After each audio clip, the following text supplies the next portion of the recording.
We're now joined by Dr. Ranjit Nair, who is Assistant Professor of Management at Caldwell University. Good to see you, Doctor. Good to see you too, Steve. Thanks for having me. It's great. Listen, I'm a student of leadership. I write about it, talk about it, make mistakes as a leader every day. It's a question I've been asking forever. You're a professor of management. You wrote this wonderful book called Potluck Culture.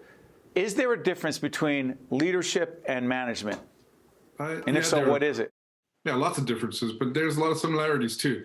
But leadership is about, having a set of followers, right? Management is about getting the organization, the people around it, to execute against a set of goals. Leadership is really about motivating. It's about, role modeling. It's about having the character to lead, having the character to enable others to act. But I'm curious, in these difficult times, as we tape this program going into 2022, the new workplace combination, it's a hybrid, who's in person, who's remote. We have great producers on our team all over New Jersey and in other states right now. My job as the leader, and when I say me, I'm talking about anybody who leads or manages an organization. Is it harder, and in what ways is it harder and or different to lead/manage in this new workplace? Yeah, absolutely. It's a good question. And COVID-19, 2020, 2021, we're still kind of in it, is really a watershed event for humankind, especially in the workplace. So new leadership skills, emerging leadership skills are sought after big time. There was a study recently done by McKinsey and some of these big consulting firms, and they came out with this, what are the top 2 things that are keeping CEOs awake at night post-pandemic? And the biggest one, and it kind of surprised me, is that they don't feel that their own employees yet and the employees that they're looking to hire have the requisite skills in the post-pandemic era. And when asked what are these skills, number 1 on the list was resiliency. And we know what resiliency is, just the ability to stand up and stay firm and keep going in the face of adversity. And so we've never seen adversity like we saw with the pandemic. So resiliency and being resilient, being adaptable, being flexible, staying true to the narrative, your story, and sticking behind your story and sticking to your mission, that's going to be really sought after going forward. Let me play devil's advocate a little bit here. And by the way, the book is called Potluck Culture. And by the way, I'll do devil's advocate in a second. The primary theme of the book is? It's about engaging the workplace, having gratitude, respect in the workplace. We spend so much of our time at work, right? So why don't we make that experience an amazing experience as opposed to clocking in and clocking out? Well, when you're there, be the human being that you are at work and demonstrate everything you can do to be the best version of you can be at work. So important now more than ever. Let me do this devil's advocate thing. So a lot of us in leadership, those of us in leadership positions, we want to stay connected to our people. We want to understand what they're experiencing, how to be supportive of them, how to be helpful, et cetera, et cetera. But if you're physically not in the same location, are there any tips and tools you have for those watching right now who run any organization, who are leaders in any department, division, unit, whatever? How do we stay connected and engaged if we're not physically in the same office space? Yeah, and that's a reality now, right? We're going to move to at least a hybrid environment, or certainly working remotely. And I think to stay connected, to answer your question, is to stay human, right? I don't know if you can see my background behind me. I think there's a picture of John Lennon. I see it. See John Lennon up top, right? Right. I'm a guitarist. I'm trying to make a human connection with you, and we don't want to lose that when we are going remote, having sort of fake backgrounds and so on. So there's a character to who I am. There's a humanity to who I am, and certainly for you as well. So that's one way to stay human, to stay connected while we're trying to be remote. One of the good things that came out of the pandemic is that we learned that pretty much everyone can work effectively from home. There's some nuances here and there, but we found that indeed, when faced with the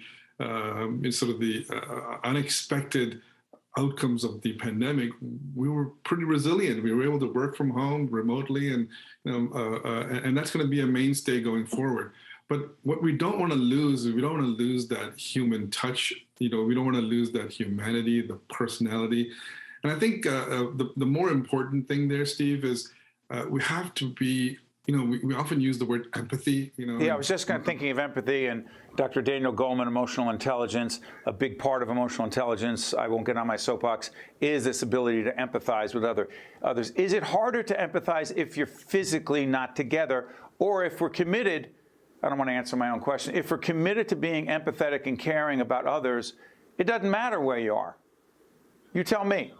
Yeah, we get Googled, right? I mean, I Googled you, and I'm sure you Googled me.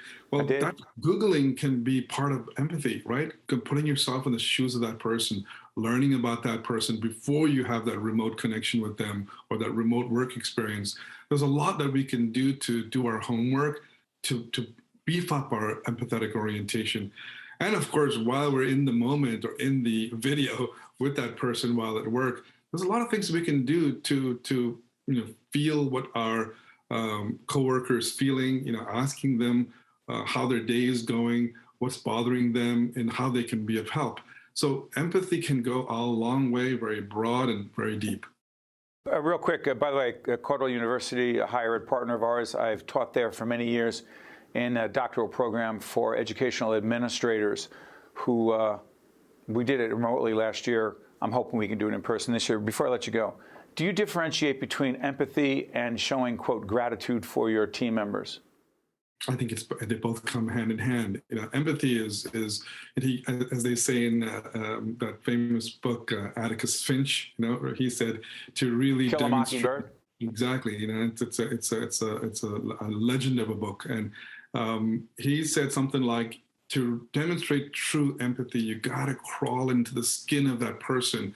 There's so much we can do to get into who that individual is, what they're going through, and most importantly, living their experience.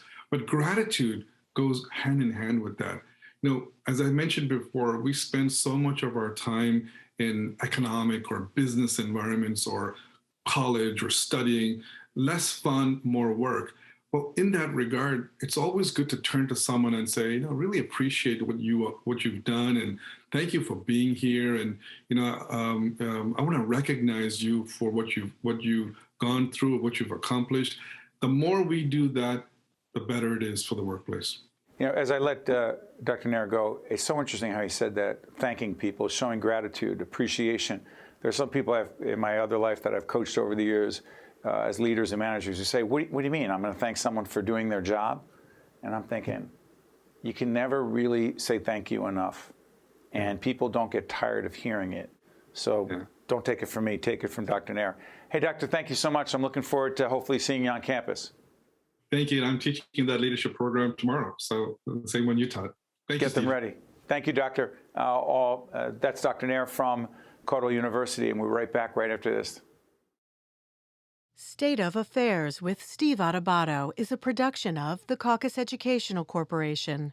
Funding has been provided by Horizon Blue Cross Blue Shield of New Jersey, TD Bank, the Northward Center, NJ Best, Johnson & Johnson, the Healthcare Foundation of New Jersey, United Airlines, PSC&G, and by Community Food Bank of New Jersey. Promotional support provided by NJ.com and by the New Jersey Business and Industry Association. Every day, nearly 2 million customers across New Jersey rely on PSC&G to provide natural gas. And every day, PSC&G is committed to doing it safely. That includes making sure you know what to do if you smell gas. A natural gas leak smells like rotten eggs. If you suspect a gas leak, leave your home immediately. Get far away, then call 911. Remember, smell, leave, call. Protect the ones you love. Learn more at pscg.com/gas safety.